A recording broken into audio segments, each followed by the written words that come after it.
আসসালামু আলাইকুম। আমার ছাদ বাগান থেকে আমি কিছু পালং শাক পেড়ে নেব। তারপর হেডিং দেখে বুঝে গেছেন যে আজকে পালং শাক দিয়ে পনির অর্থাৎ পালক পনির রান্না করব। তো আমার যতটা পরিমাণ লাগবে সেই পরিমাণ আমি পালং এখান থেকে পেড়ে নেব, আর এই ফ্রেশ পালং শাক দিয়ে আমি পনির রান্না করব। আমি নিচে চলে এসেছি, এদিকে জল বসিয়ে দিয়েছি কড়াইতে। জলটা একটু গরম হওয়ার পর আমি পালং শাক দিয়ে দিলাম। মাত্র 2 থেকে 3 মিনিট মাত্র রাখবো, বেশি রাখবো না। তো 2-3 মিনিট রাখার পর আমি পালং শাকটিকে সেদ্ধ করে নামিয়ে নেব। প্রায় 2 মিনিট হয়ে গেছে। এভাবে চারিদিক থেকে নড়িয়ে চড়িয়ে আমি ভালোভাবে সেদ্ধ করে নিলাম প্রায় 2 মিনিট মতো, এবং এটাকে ছেঁকে নিলাম ছাঁকনির সাহায্যে। এর মধ্যে এবার আমি একটা কাজ করব, যে ঠান্ডা জল নিয়ে নিব, কারণ এটা গরমভাবে পেশা যাবে না। আর ঠান্ডা জল দেওয়ার আরেকটা কারণ হচ্ছে এর রঙটা সতেজ থাকে, মানে সবুজ হয়ে থাকে, তাইও ঠান্ডা জল এর মধ্যে মেশাতে হয়। আর এদিকে আমি মশলা তৈরি করে নিয়েছি। জিরে নিয়েছি, মেথি নিয়েছি, রসুন নিয়েছি, আদা নিয়েছি, পেঁয়াজ কুচি আর টমেটো। তো চলুন আরেকটা এদিকে কড়াই বসিয়ে দিয়েছি, কুকিং তেল দিয়ে দিয়েছি। কেউ সর্ষে তেল দিতে পারেন বা সাদা তেল দিতে পারেন, তো আমি সাদা তেল দিয়েছি। আর তার মধ্যে প্রথমে দিয়ে দিলাম শুকনো লঙ্কা ফোড়ন। কেউ যদি শুকনো লঙ্কা খেতে না চান, সেই জায়গায় তিনি কাঁচা লঙ্কাও দিতে পারেন। তারপর আমি দিয়ে দিলাম মেথি, এবং পরপর যাও ইনগ্রেডিয়েন্ট আপনাদেরকে বললাম সব একে একে আমি দিয়ে দেব।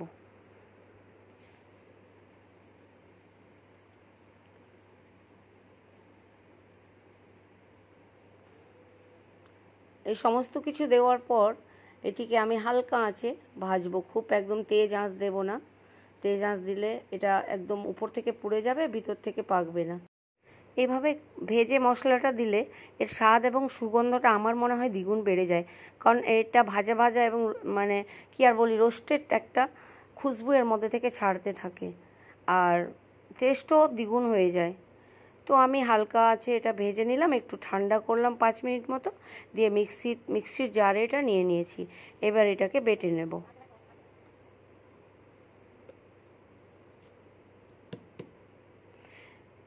আমি বেটে নিয়েছি মশলাগুলো।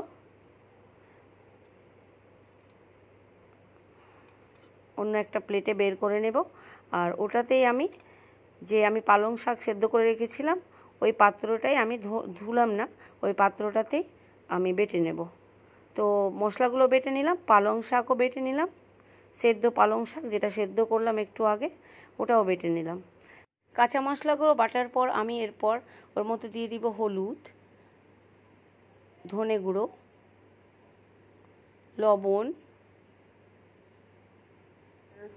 যেটা মেন জিনিস সেটা হচ্ছে এটা যেহেতু শাকের, তাই একটু মানে জল জল ভাব যাতে না থাকে, তার জন্য আমি এর মধ্যে একটা জিনিস প্রয়োগ করব, যেটা আপনাদের সঙ্গে শেয়ার অবশ্যই করছি। এটা হচ্ছে বেসন। একটু বেসন যদি বাড়িতে না থাকে তাহলে আপনারা কর্নফ্লোরও দিতে পারেন।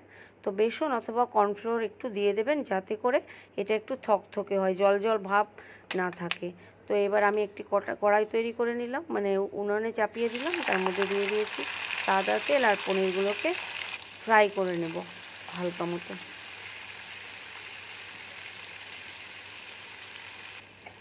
এটাও হালকা ফ্লেমে ফ্রাই করব, একদম খুব গাঢ়, খুব ডিপ আঁচে ফ্রাই করতে গেলে উপর থেকে পুড়ে যাবে আর ভিতর থেকে ভালো করে পাকবে না। তো একদম হালকা মতো ফ্রাই করব। অনেকে এটা না ফ্রাই করেও রান্না করেন, আর অনেকে আবার বেশি ফ্রাই করেও রান্না করে। তো আমি না বেশি করি না কম, মিডিলটা করি। তারপরে যে মশলাগুলো আমি শুকনো মশলা, কাঁচা মশলা তৈরি করেছিলাম, সেই সমস্ত মশলাগুলো ওই তেলে আমি দিয়ে দিলাম।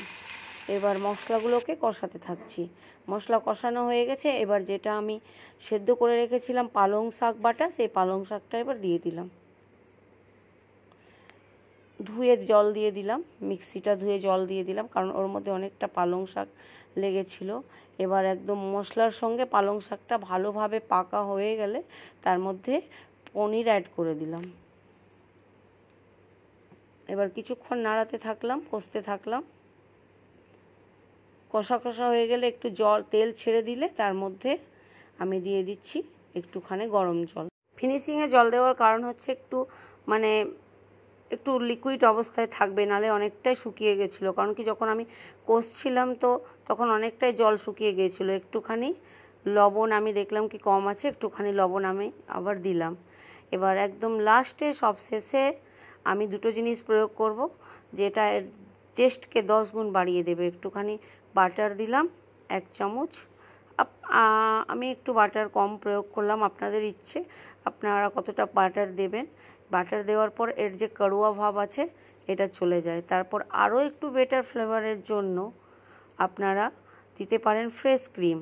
তো আমি বাজার থেকে কেনা ফ্রেশ ক্রিম দিচ্ছি। যদি বাড়িতে অ্যাভেলেবেল না থাকে তাহলে আপনারা দুধের যে সর হয়েছে সরটা তুলে কাপের মধ্যে একটু চামচ দিয়ে ফেটিয়ে ওটাকে দিতে পারেন। তো আমি ফ্রেশ ক্রিম দিয়ে ফেললাম।